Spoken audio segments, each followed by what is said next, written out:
Bet es saklausu, tas jūsu mudinājums ir vairāk turēties pie saknēm, pie tā pamata, un jūs redzat, ka dažbrīd varbūt pat daudz moderni tas viss paliek. Es pat netiešu, ka tas ir moderni. Šoviski? Nē. Netalantīgi. Netalantīgi. Jā, jo es domāju, varbūt tagad es izklausīšos atkal slikta un visādi. Es domāju, ka vismaz šī gada svētkos ir ļoti daudz netalantīgas. Es viņus saucu par saceptām dejām. Mēs tā sacepam plek, plek, plek, plek, plek, un tad palaižam. Kāpēc tā tas ir noticis? Es nezinu. Man kas baiba nav saistīts ar dejošanu. Kā man iztēloties, kā man saprast, kas ir sacepta deja? Tas ir tāda, jā, salikt vienkārši kustības un kombinācijas pēc kārtas, bez iekšējas domas, bez iekšējas dramaturģijas. Katrai dejai ir dramaturģija iekšējā. Sākums, kulminācija, beigas. Visparastākais dramaturģijas veids, jā.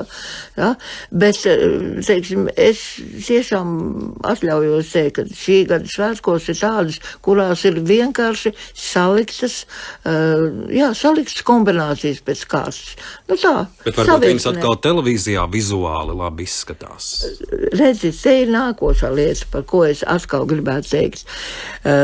Uzskatu, kad jau pasen, jau gadus arī jau, es nezinu, 10 vai cik, skolnieku svētkos mazāk, jo skolnieku svētkos nav bijuši tie 10 gadi.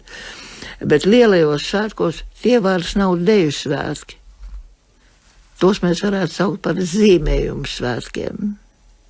Jo laukumā deja kā tāda vispār praktiski neeksistē. Ir tikai pārvietošanās, zīmējums, skaists, bet zīmējumu redz tikai no augšas, tikai televīzija, ja? Un šādā veidā skatoties, tu praktiski gan neko neredzi. Sevišķi, ja tas notiek naktī, kā tagad pēdējie visi svētki, jā, čērpus neredz, kājas neredz, soļus neredz, jā, redz šo zīmējumu. Un tad vēl to milzīgo krabi, kas aizmugurē ir vai kaut kur. Jo es domāju, ka atkal, un patiesībā tā ir... Atkal, droši vien es izklausīšos briesmīgi. Tā ir nemācēšana vai nevarēšana, vai mēs visu nosacam ar milzīgu dekorāciju.